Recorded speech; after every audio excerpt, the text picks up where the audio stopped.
အခုဒီမှာလက်သေးချွန်နဲ့မှတစ်မျိုးခွေးပြောင်းပြီးမျောစင်ဥတာတစ်မျိုး dimension နဲ့ထွက်လာလက်သေးချွန်နဲ့မှနောက်တစ်မျိုးနောက်ဆုံး dimension နဲ့ထွက်လာပြီးခွေးပြောင်းတာစင်ကန်းသုံးတာတစ်မျိုး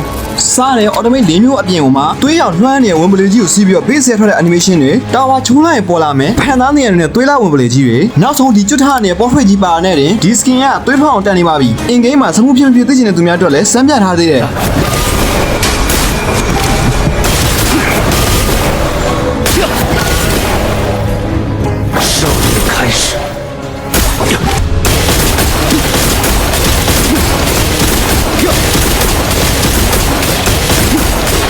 ဒီချက်တွေဆိုတာ flawless skin တခုမှရှိတဲ့ရှိလိုက်တဲ့အင်္ဂါရက်တွေမှာသိပေမဲ့လည်းအခုလိုမျိုးတခုတကဖော်ကျူးပြောဆိုနေရတာဟာကျွန်တော်ညီကိုတွေအိုကာရွန်ကိုအော်ရင်ပြီးတော့ဒီ flawless skin ကြီးကိုလွတ်တော်မှာဆိုးလို့ပါဒီနေရာမှာကျွန်တော်ပြောတာကိုအတိတ်ပဲကောက်မလွဲပါနဲ့ဦးအိုကာရွန် skin ကကောင်းတယ်လှတယ်ကျွန်တော်လည်းသဘောကျတယ်ဒါပေမဲ့ဒီအိုကာရွန် precious ကို token 4000ကြီးအော်ရင်မဲ့အစားနောက်ထပ်2000ထပ်ဆိုင်ပြီးအနီးချင်းတူတာတော့မှလမ်းပြန်ထွက်တာတစ်ဖက်ကန်းလိုနေတဲ့ flawless skin ကိုယူတာကမှအများကြီးပိုတန်မယ်လို့ယူဆမိလို့ပါ general hack off မို့လို့မဖြစ်မနေ collect ချင်တာဆိုရင်တော့တကယ်နာပေါ့ဒါပေမဲ့နောက်လာတွေထဲမှာ Shanghai City နဲ့ Najadu collect တွေလာအောင်မှာမလို့အနည်းဆုံးနောက်2လ3လလောက်ကြာမှပဲလာတော့မယ်လို့ထင်တယ်ဗျဆိုတော့ဘတ်ဂျက်လေးတွေချိန်ရင်အကောင်းဆုံးသုံးပြချက်တွေကိုချနိုင်ပါသေးလို့ဆုတောင်းပြီးရင်ဒီနေ့ဗီဒီယိုကိုဒီလောက်နဲ့ပဲဒီကုန်းချုပ်လိုက်ပါတယ်